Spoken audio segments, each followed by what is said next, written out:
head coach Chad Murphy. Coach, that first game, you never know what's going to happen. Your team came out pretty strong, 14-0 lead there at halftime, but you knew Springfield. Coach Douglas, you've known him for a long time, is going to have a team that's going to fight back. That's right. But you guys pulled it out in the end. Talk about this game. Well, much love, much respect for Coach Mo and that program. You know, obviously we picked them up for a reason.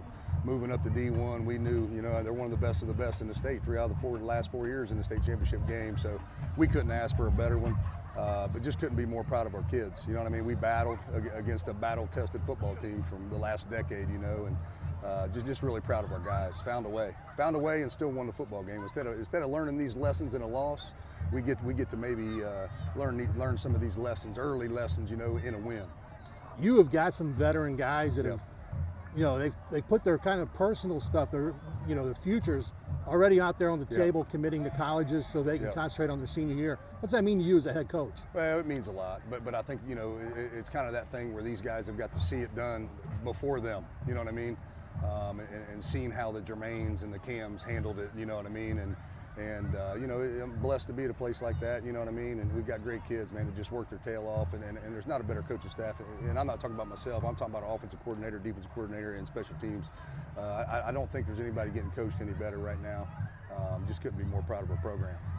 You've got 3 players that have already given their plays. You've got a kid his future's headed to Alabama.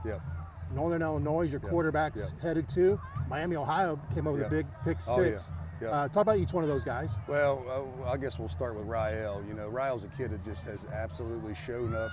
I think I could count the number of weight room or practices he's missed in the last 4 years on one hand.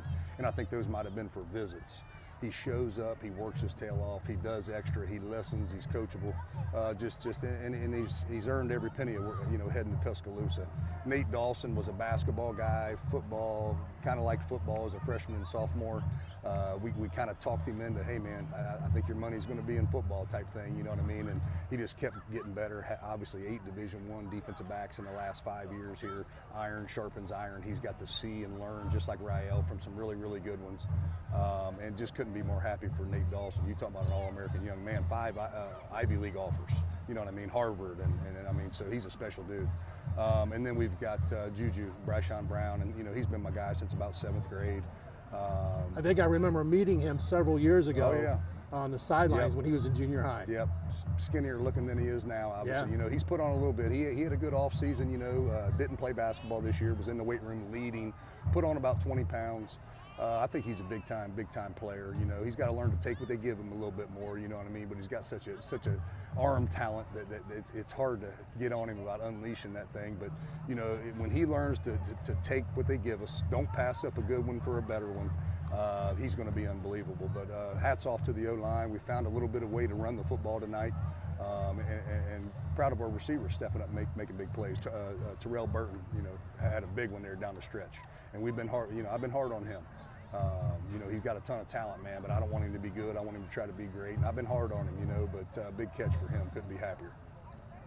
As hard as this game was at the end, your defense stepped up, got the stop when it needed, and then your offense answered the bell, getting the ball down the field and putting in that final score. How do you take that and go forward? Because when you get done with your out-of-conference play, you go into a conference that's really been loaded with Anderson and Kings and so forth over the years. Much respect, for, you know, to the ECC. It's good football. You know, a couple years ago, Milford was the #1 seed in D1, and we were the #1 seed in D2 at the time, 2 years ago. You know, so I don't think the ECC gets enough props for the football that's played in that conference. But couldn't be more excited. Obviously, going to Kings next week at Kings. Kings absolutely plays their tail off against us. We've battled with them since I've been here. So looking forward to it. You know, another good Friday night.